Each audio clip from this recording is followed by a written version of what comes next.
But within their ranks, a drama plays out.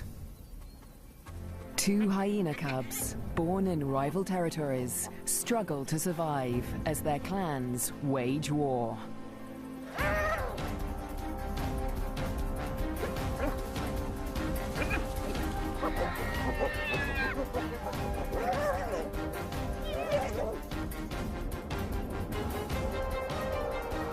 In this volatile world, will two new lives endure? The battles of the Bonecrusher Queens. The Lua Plain, flat, dry, merciless. Temperatures soar and water is scarce.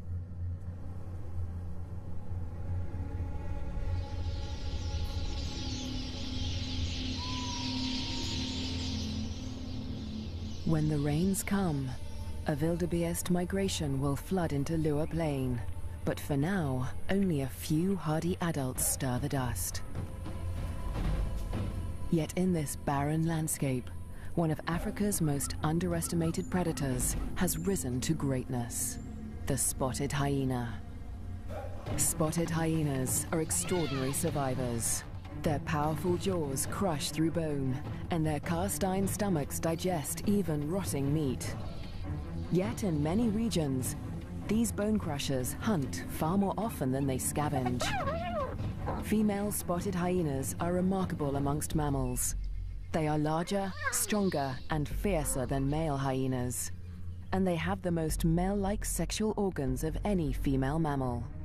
This bizarrely elongated organ was once thought to be a product of high testosterone levels in the womb, but today it continues to mystify scientists.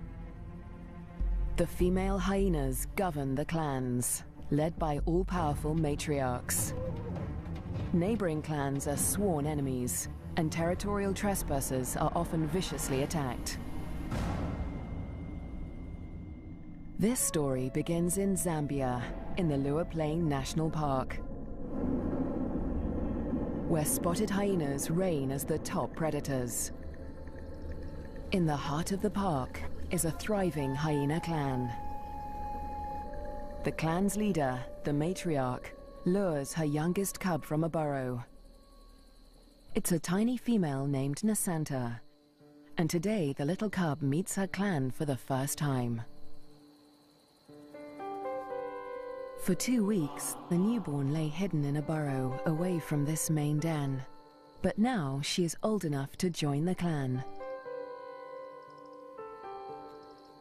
Nasanta raises her leg in the typical hyena greeting, allowing her clanmates to identify her distinctive scent.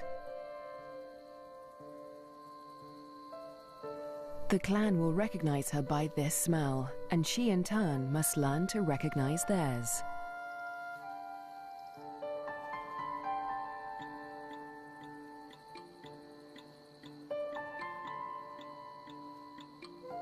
It's an important learning curve, since each hyena has its own rank, and Nasanta needs to know who's who as she finds her place in the clan.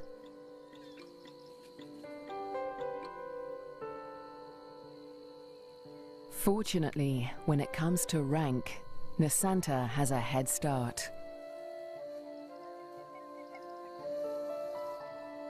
She and her twin sister get more than just milk from their mother.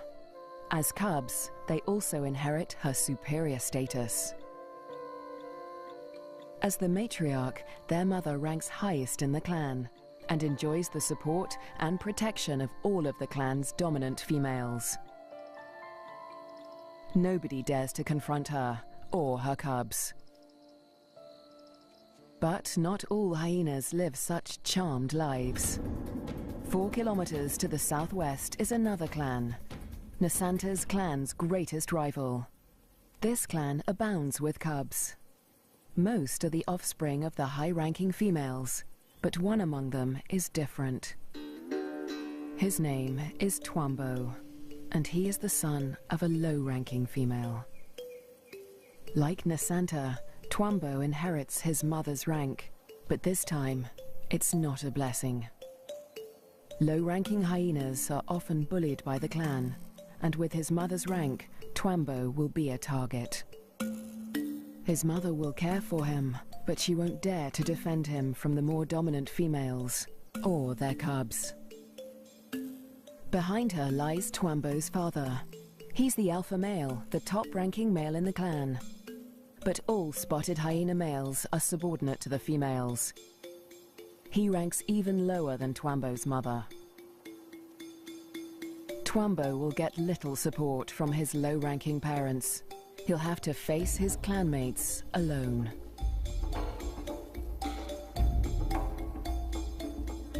But for now, it's all good fun.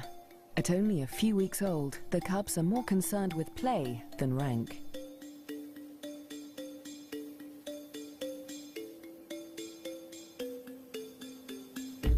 For Twambo, the worst is yet to come.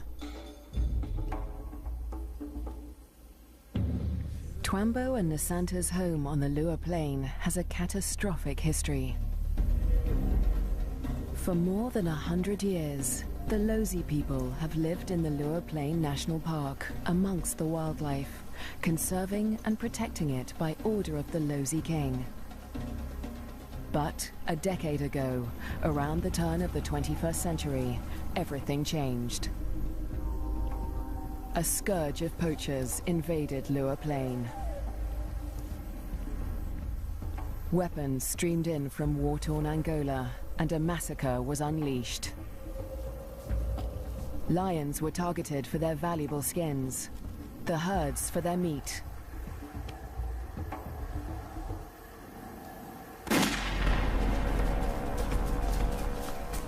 Death swept across the plains. Thousands were slaughtered.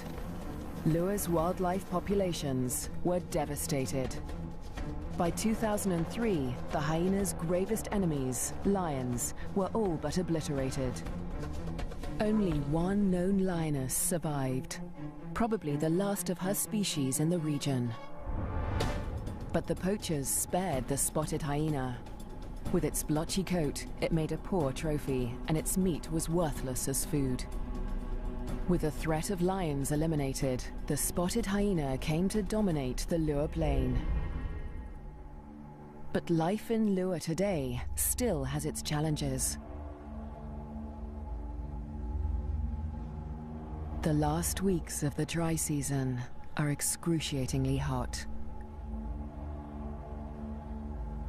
The landscape distorts behind a haze of heat. But today, Twambo's mother senses a change.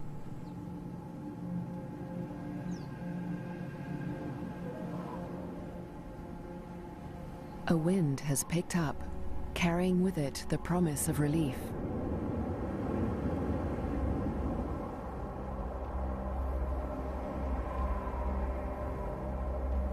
A storm approaches.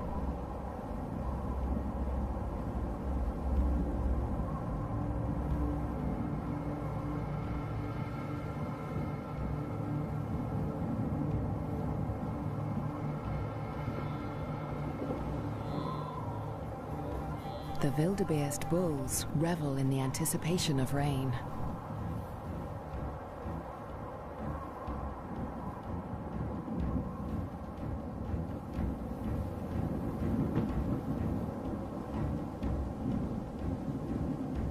But this storm harbors a deadly threat.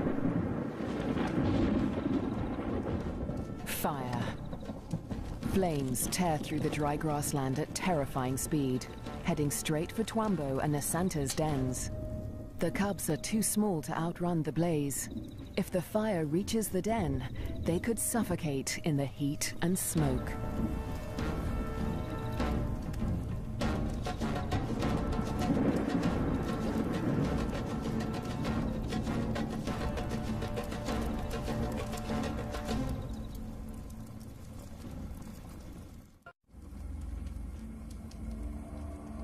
A new dawn brings the dying flames of the inferno.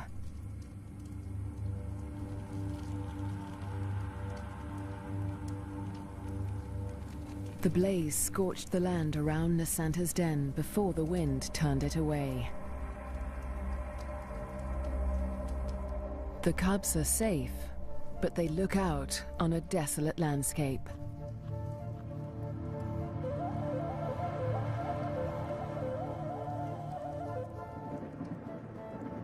As the last embers burn to dust, the promised rain arrives at last.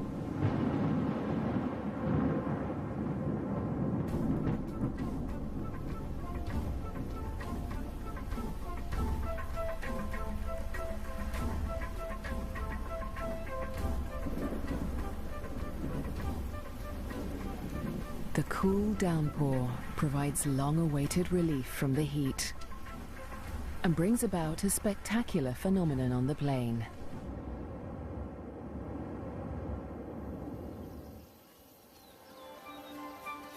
A few days after the fire, a carpet of pink lilies sprouts across the plains.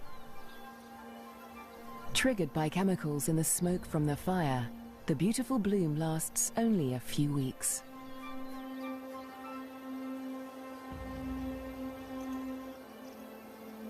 In the meantime, Nasanta's mother, the matriarch, needs to find food.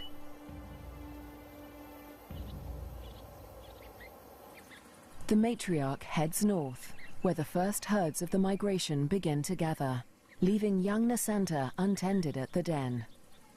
Spotted hyena milk is so rich that Nasanta can survive without suckling for days at a time, so the matriarch can afford to venture far from the den in search of food.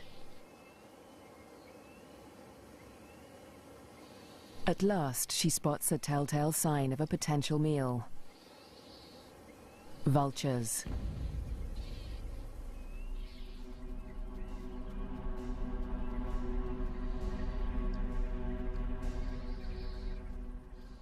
Her suspicions are soon confirmed. A wildebeest bull lies injured in the grass. The matriarch is the first hyena on the scene, but she is not the only predator.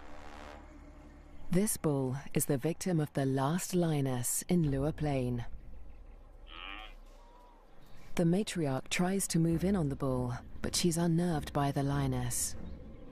A conflict with a big cat could be fatal. The hyena keeps her distance as the bull quietly dies, not willing to provoke a conflict while the lioness remains nearby.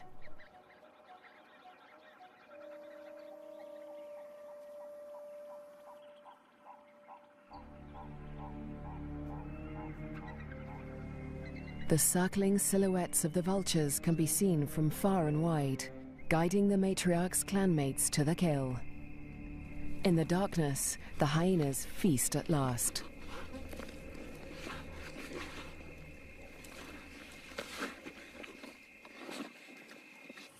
At daybreak, Nasanta's mother and her clanmates return to their den.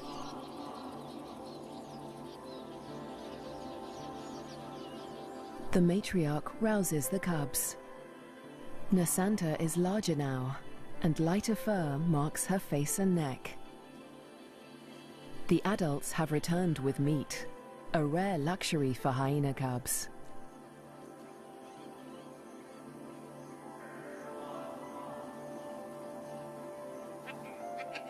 It's the highest-ranking cubs that commandeer the scrap.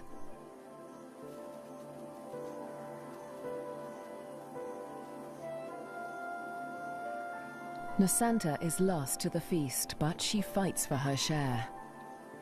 The other top-ranking cubs are stiff competition, and they won't let lower-ranking cubs anywhere near this scrap.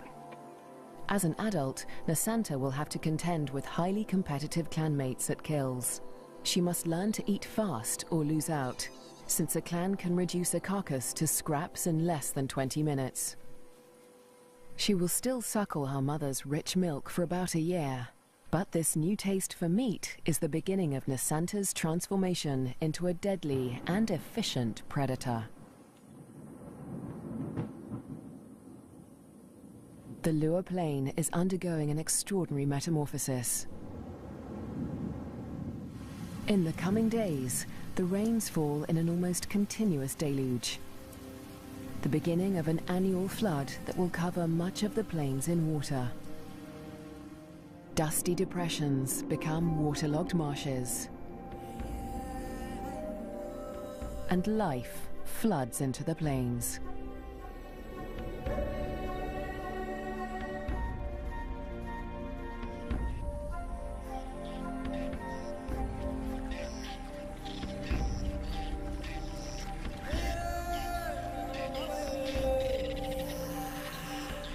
At last, the migration arrives. Just in time for the bountiful wet season, over 35,000 wildebeest descend on the plains, the culmination of the second largest wildebeest migration on Earth. Most of the cows are pregnant, and in the next few weeks, all of them will give birth.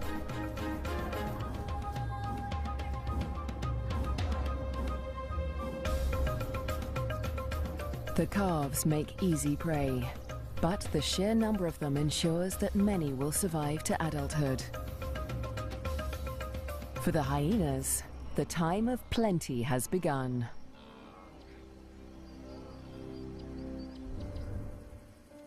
Meanwhile, at the den to the north, Nasanta is finding her place in the clan. She marks the grass around the den with a distinctive scented paste from glands beneath her tail. The adults use this pasting to mark their territory. For Nasanta, it's part of the process of establishing her rank.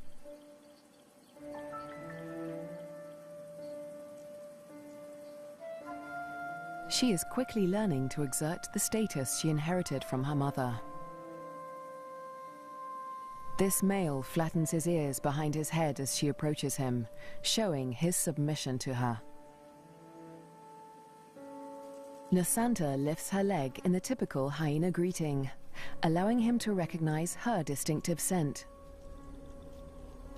Most of the adult males here are immigrants from other clans who joined Nasanta's clan to find a mate. They forfeited the rank they inherited from their mothers when they left their own clans, falling instantly to the bottom of the hyena hierarchy.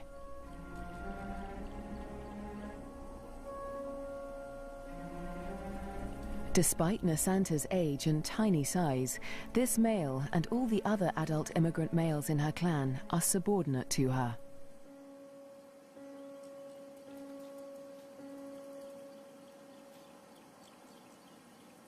The tiny cub holds such sway because her mother backs her up.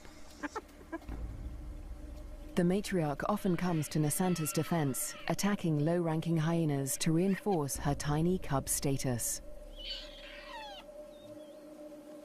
The male is now in a precarious position. He must show absolute submission if he is to avoid an attack. Nasanta follows her mother's example, sniffing the male's genitalia. He bows and bobs his head to show his subservience.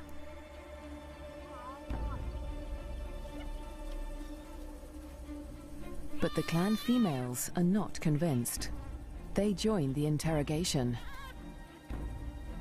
Fearlessly, Nasanta stays in the thick of the fray.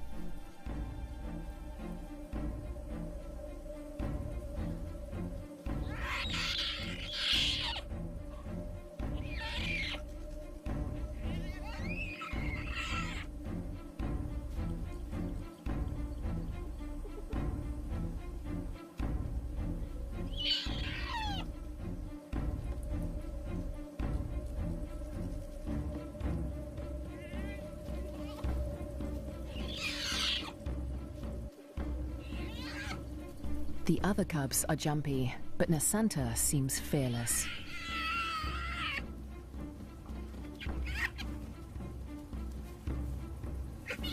With the protection of the matriarch and the clan females, no hyena would dare to hurt Nasanta. 4 kilometers to the southwest, Twambo is not faring quite as well. He's also growing up fast, with the first spots showing through his black coat. But unlike most of the other cubs, Twambo is a loner. As the cubs get older, they become more aware of each other's ranks. The higher-ranking cubs have built bonds with each other, forming relationships they will carry into adulthood. But Twambo has few allies in the clan. When the other cubs do take an interest in him, it's usually to beat him up.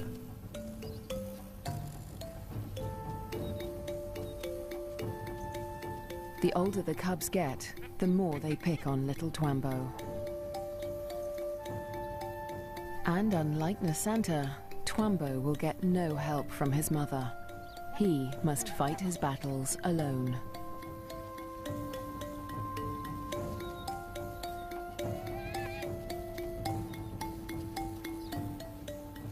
In the meantime, Twambo's mother has other things in mind. It's time to leave the cubs to hunt. There are many mouths to feed. The clan needs a big kill. Tonight, the hyenas will hunt as a pack.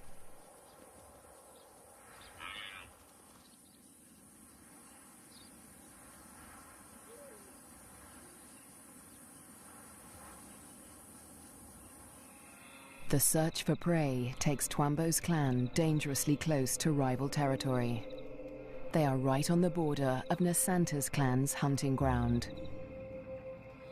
Clans are viciously territorial. If they're discovered, a conflict could break out, but it's a risk they are willing to take. They isolate a small herd of wildebeest, seeking out the most vulnerable targets.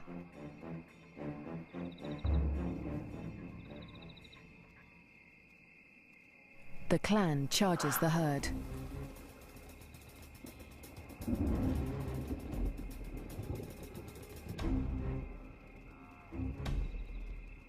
A cow bolts in panic.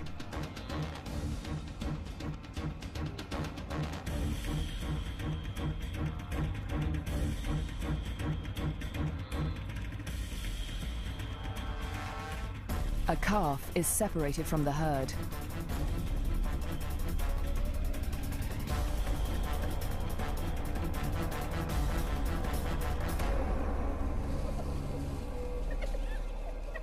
Both mother and calf fall to the deadly pack. But despite their success, the clan's proximity to rival territory makes them nervous. A violent clash with Nasanta's clan could end in serious injuries. They eat feverishly, dismembering the carcasses in minutes. The powerful jaws crush down with almost half a ton of force, tearing through bone and flesh with ease. Despite the feeding frenzy, the hyenas are anxious to avoid being discovered by their rivals. They try to drag the kills back into their own territory before they are spotted.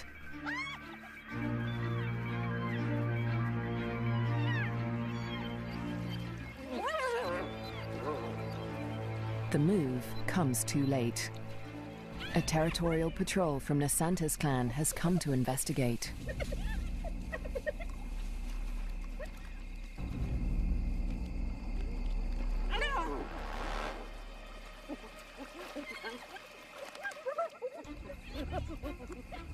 The scouts approach with caution as the intruding clan braces for a fight.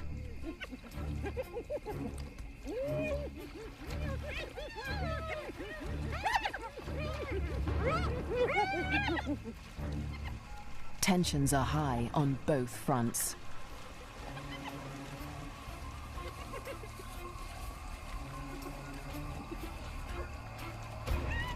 A few scouts try to approach the kill, but the intruders chase them off.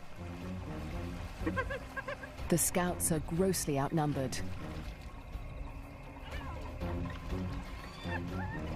They won't win this fight alone, so they retreat. But this battle isn't over yet. The scouts will return with reinforcements.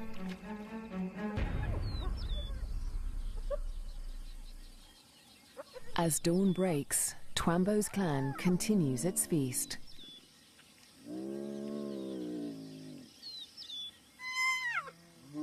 Lulled into false security, they hold their position, still precariously close to enemy territory.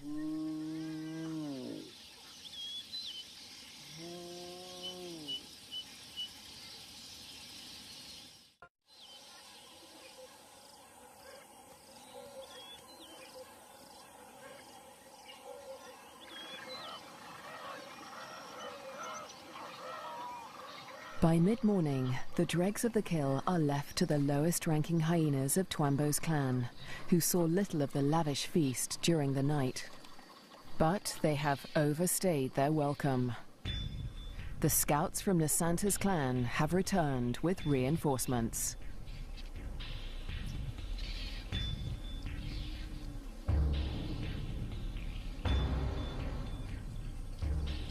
This territorial infringement will not be taken lightly.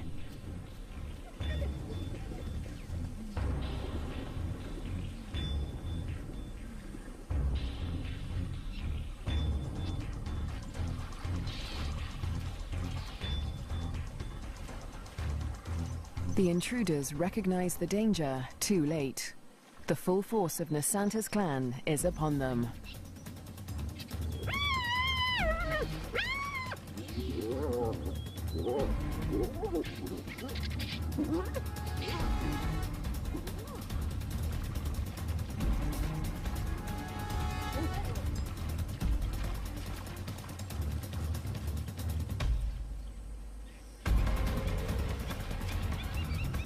Twambo's father, the intruding clan's alpha male, is in trouble.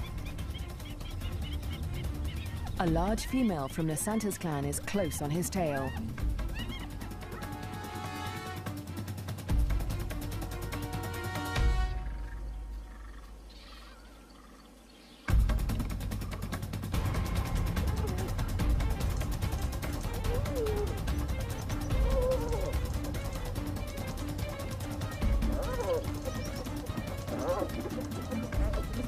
He is cornered.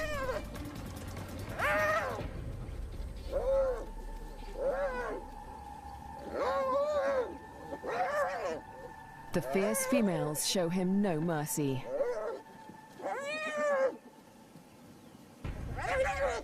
They target his spine and ears.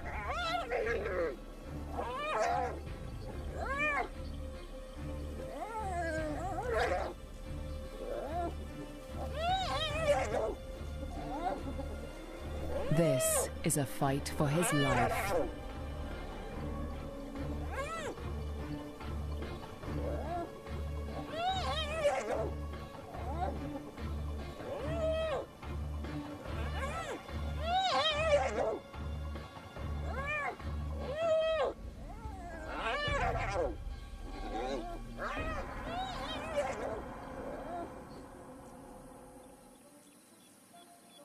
As dusk falls, the battered members of Twambo's clan return to the den.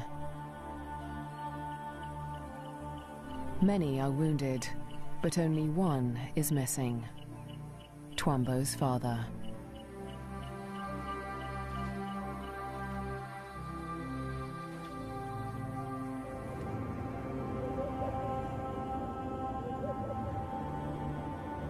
Weeks pass before he finally appears, limping and disfigured, but alive. His wounds have healed, but they will mark him for life. His ear has been ripped from his head. But the alpha male's injuries are not the worst of the fight.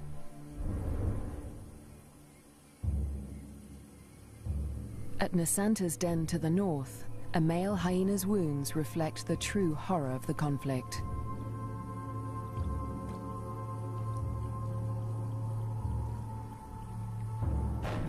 His nose and lips have been ripped from his face, healing into a permanent snarl. Next to humans, hyenas are probably one of the most fatally aggressive animals on Earth.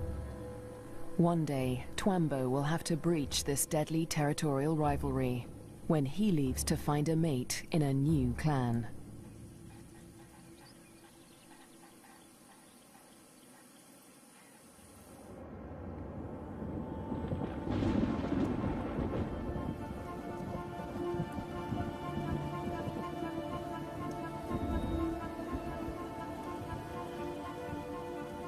In the weeks following the clan war, the rains continue to fall in a ceaseless torrent.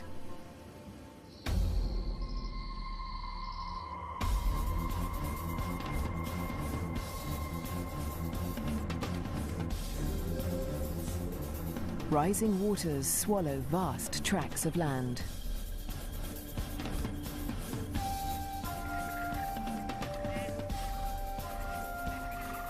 There is little dry ground, a blessing for the birds, but a curse for the herds that must wade through shoulder-high water.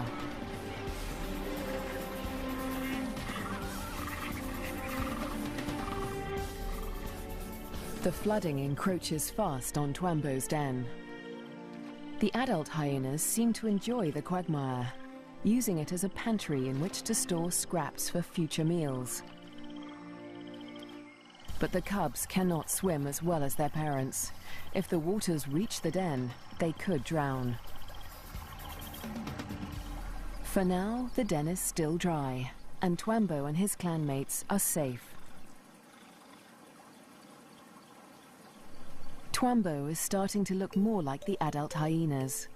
His once black coat is now a spotty mane of brown fur, and he has more than doubled in size. But his low rank remains a problem. Even the smallest cubs still actively pick on him.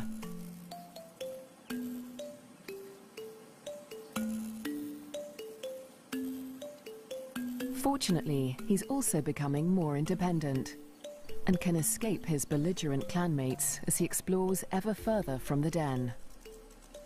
But as adulthood draws near, the toughest part of his life approaches. Soon, instinct will compel him to leave in search of a mate from another clan. If he's not killed for intruding on rival territory, he'll have to struggle for acceptance into a new clan. What little rank he has will be stripped away, and like the adult males of his own clan, he'll become submissive to the clan females. Unprovoked attacks and exclusion from kills will become commonplace. It's a hard life, but life without a clan is harder. Alone, he may struggle for food. His ability to draw nutrition from even the oldest bones may become a matter of survival. At the clan to the north, Nasanta and her sister will not suffer this fate. As high-ranking females, they will never want for food. In fact, unlike Twambo, they will often be the first to feed at kills. Much of the land around Nasanta's den is dry, and the matriarch guides the cubs through their future hunting grounds. Soon, they will even be allowed to join their mother on a hunt.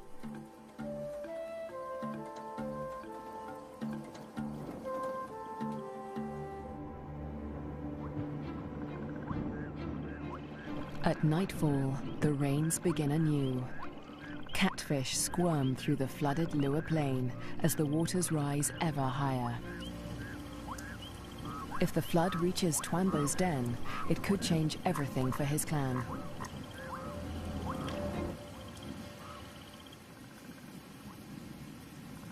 The downpour continues into the morning. A female from Twambo's clan returns to the den, but her clanmates are gone.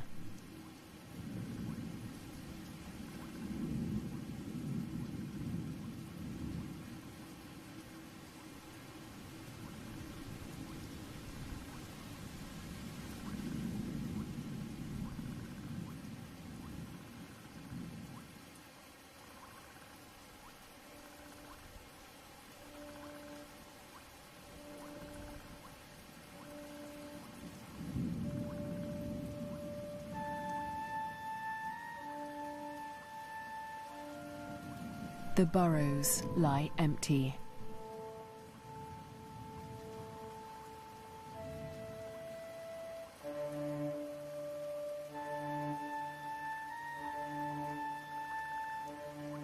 The waters have crept within meters of the den. They are dangerously high. The cubs lack the size and strength to swim to safety and could easily drown in the deep waters.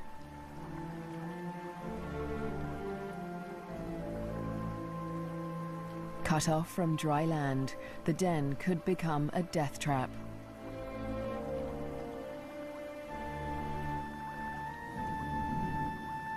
The matriarch must have led the cubs out in the night before the waters reached the den. But this female has been left behind. She will have to search for the clan on higher ground, or try to survive without them.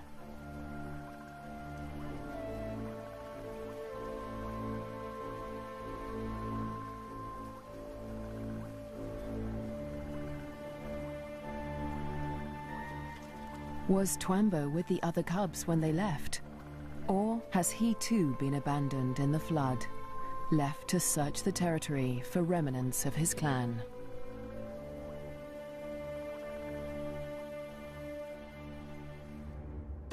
Years pass, and the fates of Twambo and his clan remain uncertain. Dry seasons come and go, and each year the plains flood anew. Nasanta continues to flourish as she grows into a high-ranking adult. But today, something unexpected happens. A stranger appears, a hyena foreign to Nasanta's clan. It's Twambo. He survived the floods and has grown to adulthood. He's on his own now, searching for a mate and a new clan. He's been drawn here by the scent of a female in season. That female is Nasanta, and Twambo gets her attention. He's an intruder in her territory, but she doesn't attack him. She'd rather claim him as a mate. New genes in the clan are a valuable asset, and nomadic males are often favored as mates over resident males. With Nasanta's approval, Twambo's intrusion is allowed by the clan, for now. But there is one hyena that disapproves of the match. He is a high-ranking male from Nasanta's clan, and his hopes for mating with Nasanta have been dashed for now by Twambo's unexpected appearance. The pair retreat to avoid a conflict, but the scorned male follows them, intent on challenging Twambo for mating rights. A long-distance chase begins.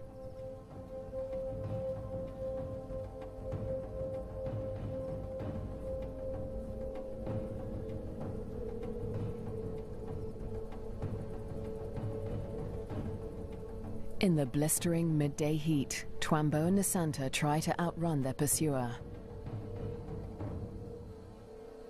But the male hyena won't give up. After a marathon chase, Twambo and Nasanta mate at last. But in seconds, the competing male catches up. He's still desperate to mate, but he will have to get past Twambo first. Mating is no simple task for spotted hyenas. Because of Nasanta's male-like genitalia, it takes much maneuvering for Twambo to cover her successfully. Without her consent, no male can force her to mate. But that doesn't stop the scorned male from trying. He attempts to mount Nasanta from behind Twambo.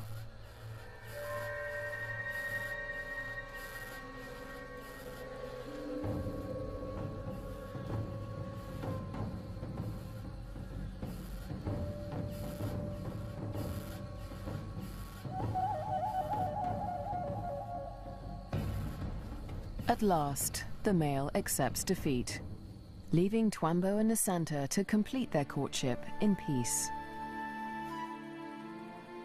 But when the mating ends, so too does the clan's tolerance for Twambo. He must still gain acceptance into Nasanta's clan.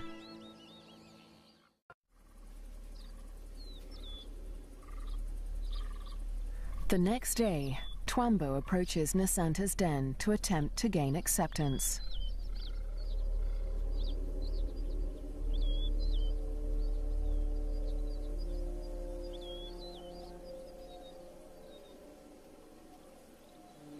The dominant females immediately investigate the stranger. Twambo flattens his ears and bows his head to show his submission. But it's not enough for them.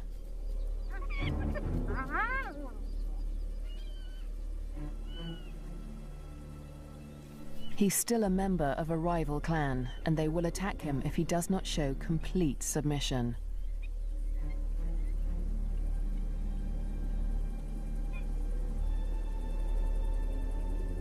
In order to gain acceptance into the clan, Twambo must also win the favor of the matriarch, Nasanta's mother.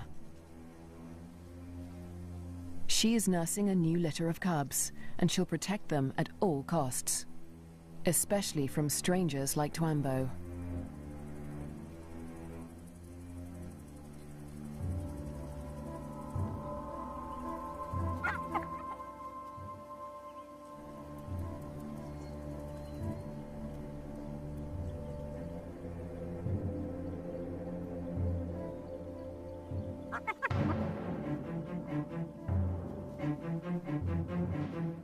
Twambo keeps his head low, showing absolute deference.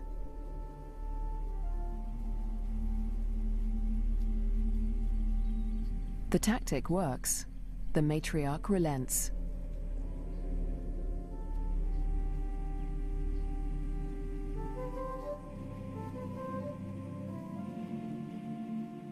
Finally, she allows him to greet her by sniffing beneath her hind leg.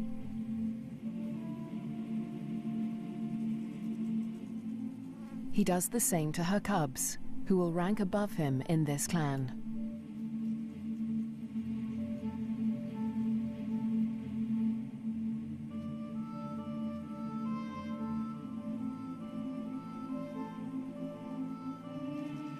At last, he is allowed to lie down only meters from the matriarch. It seems that Twambo has been accepted into Nasanta's clan. Now, it is Nasanta that must face her toughest challenge yet. Over the next 4 months, her pregnancy comes to term. At last, the moment arrives.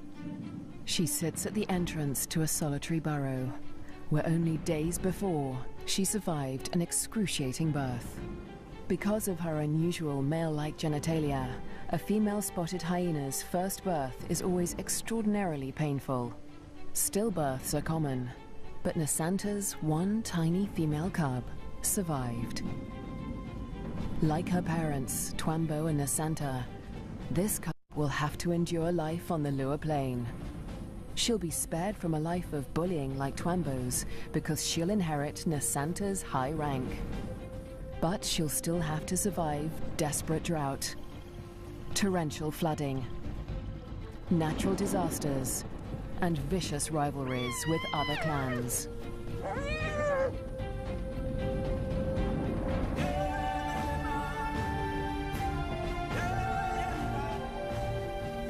She'll have to learn what it takes to become a Bonecrusher queen.